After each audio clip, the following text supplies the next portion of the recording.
Hello and welcome everyone to Dragons Demize here at Pax Unplugged. Right now I'm sitting down with Michael Epstein of Copper Frog Games. Thanks for having me. Of course, thank you for being here. And we're going to be playing Jenga while doing an interview, as we do on our Jenga interviews. So, first, let's talk about the colors real quick. This is a Jenga tower that we got today from USA Alpely when they came on to our interview. And we now have this pink color here. That's going to be the color that's pulled to talk about the games themselves. The blue one about the industry, and the yellow ones are about just anything that I decided to ask about. So, why don't you go ahead and give us the first poll? Sure. Let's do a little games action. Alrighty. So, you've currently designed 3 games. Yes. Why don't you tell us first what are the 3 games? Sure.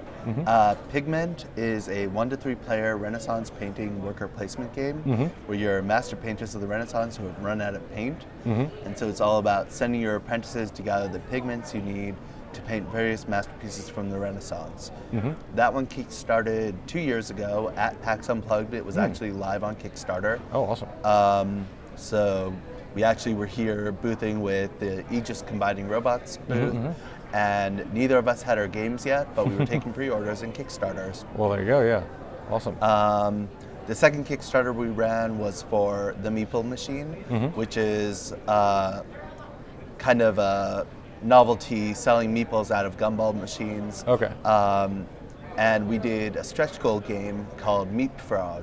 Okay. Meepfrog, Yeah. which is a game of leaping meeples on a pond for 2 players Okay. with no cardboard, plastic, or paper included in the game. Oh, that's fun. Yeah. I like games in bags. Yeah. And the third one is Chiseled, which we did a preliminary attempt at a Kickstarter for in August, but which is returning to Kickstarter in February, most likely. Cool. And that Alright. one is a deck sculpting game about sculpting marble. Ooh. I love the descriptions of these games. Like the, jump meeple frog. Leaping meeples on Leaping a pond. meeples, yeah. Yep. It's just a lot of fun. Thank you. Okay, so those are the games that you've made. Now let's see. Let me pull something. Really? Go with that one. Okay. So, for your games, like you mentioned that you like to have them in bags and no cardboard or anything. And I was actually really impressed when I saw them at your booth. That each of these games you just can get rid of the box if you even get a box hook with it. Well, Chiseled you won't be able Chiseled, to, yeah.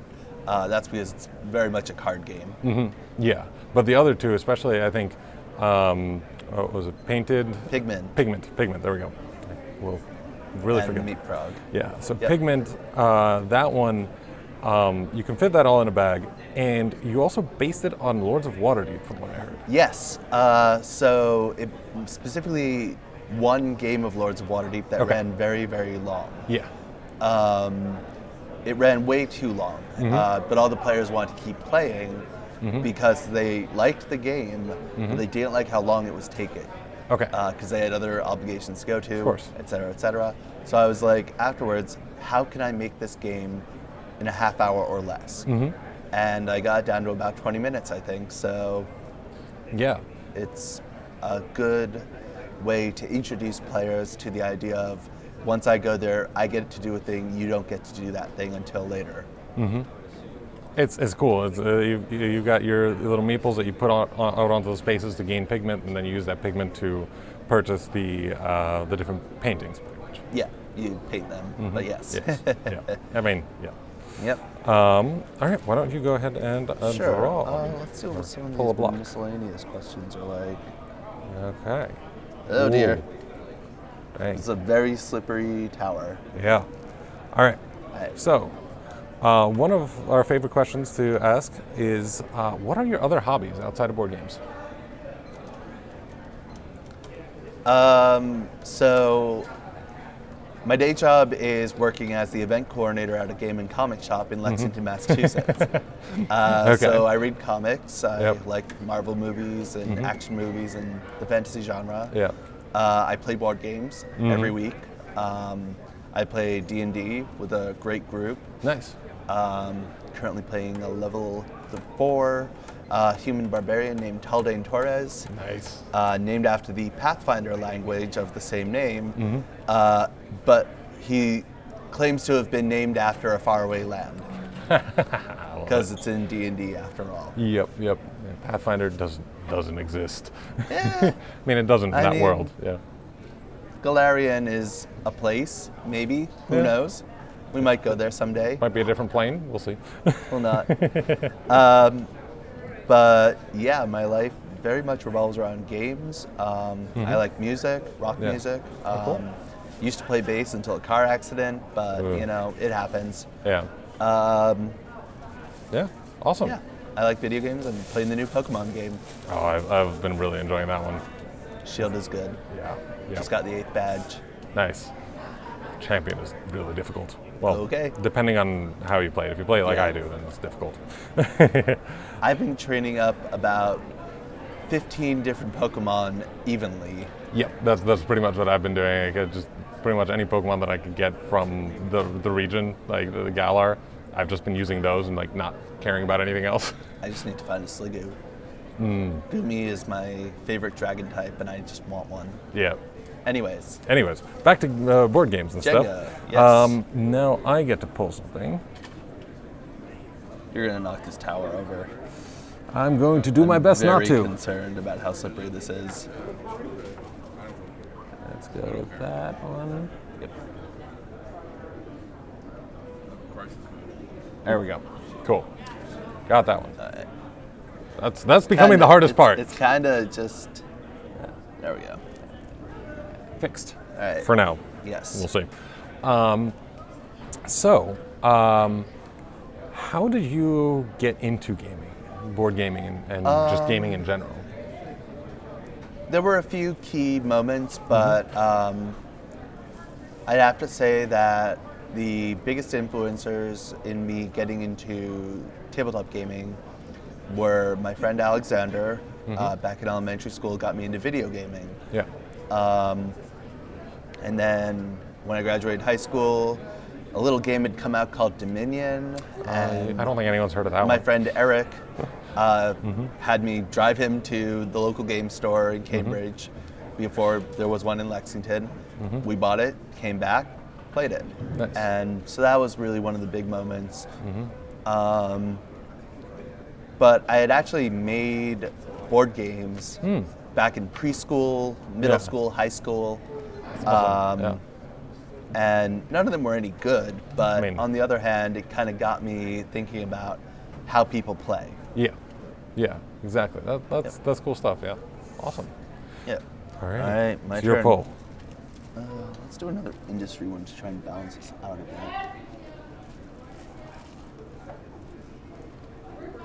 All right. So, you've done a few Kickstarters. How has your experience been with Kickstarter and like the community and things like that? Depends on what community you mean. The backers or the industry itself? Let's start with the backers. Sure. Backers are great. They keep you motivated. They keep you on your toes often. It's very interesting trying to figure out what they'll grab for, what they'll go for, what will really excite them about a project. Yeah. Finding out you're totally wrong, pivoting, trying to get in what they're going for and meet their expectations. Their patience is always the best. Yeah. When they are patient, I am happy because I really. My experience with Kickstarter is a stressful one. I don't like having my happiness for that month tied to a slowly rising and falling dollar amount. Yeah. It's very stressful. It's not for everyone. But I think that as far as the community and the industry goes, we've generally got each other's backs at this point. There are many great ways to get involved with other designers and publishers who are utilizing the platform, figuring out best practices, directing newcomers to the industry to these best practices. I mean, I've been doing this professionally for about 5 years, not full time, but it's amazing how much knowledge has been accrued over that 5 years. Oh, for sure. For sure. Awesome. All right, let's see. All right. Why would you do this? Okay, let's go with that. All right. Staying. Another industry question. All right. Yeah, I'm not a fan. Oh man. All right. So, why did you decide to self-publish on Kickstarter? So there actually is one more game that I've designed, which was Tattoo the Game of Ink. Okay. We kickstarted that through Gaming Paper, who's a company that does amazing tabletop RPG accessories, modules, mega dungeons. They're of course Gaming Paper rolls. Yeah. I found them and they found me at Gen Con about 5 years ago, and they loved my game and tried to publish it. But we were both very new to the board game industry at that time. Okay. We learned a lot. That game still has not come out. I have been reworking it since. Yeah. It's got a lot of great art from tattoo artists across the country. It was the first real art game that I was making. Yeah. And so eventually I want to get it out there. But Kickstarter allows me to put my stamp on something in a way that traditional publishing can't. That said, it is still very stressful, so I would like to move away from it once I've said my piece, so to speak. Makes sense. Okay, cool. Yep. Alrighty, your pull. All right, my pull. Let's go a little more. Nope, that's not going to work. Nope, that's not going to work. That one's going to. Jeez. Nope. There we go. Oh, jeez. Nope. This is very slippery and angled. I'm not a fan. I want to talk about my games more. Don't let me do this. Shoot. It's very slippery. Oh my goodness, why is this angled? No. Yeah, no, that's over. No. We tried. No worries. I will end with 2 more questions. Sure. One being the question about your games, because I'm really curious. Why the theme of art throughout your entire game collection? I mean, I love it. I just want to know the story behind it. So, my mom's a quilter. Okay. My sister's an illustrator and graphic designer, and just mixed media master. Yeah. I grew up around creative, artistic people my whole life, and so I really appreciate great art. I am not an artist. I can barely draw a straight line with a ruler. I get that from my dad. But I really do enjoy and appreciate art, and I feel that's something that everyone appreciates on some level, and everyone will recognize the Mona Lisa. Yeah. Not everyone necessarily will recognize an engine builder, and what that means. But I think by giving people the chance to create something, whether that's building an engine or sculpting cards out of their deck and being able to say, this is something that I made, this is something that I created, whether it's a gallery of paintings by some other artist or whatever, I think that's very powerful, and it's a theme that lets me create vicariously through the games. That's awesome. And then my last question is going to be one that we can't let anyone go without asking. What's your favorite donut? Jelly. Good choice. I really like jelly donuts. Second favorite would have to be pumpkin. Ooh, that's Dunkin' Donuts has a really good pumpkin donut. Yeah. It's the only time of year I eat a Dunkin' Donuts. Well, there we go.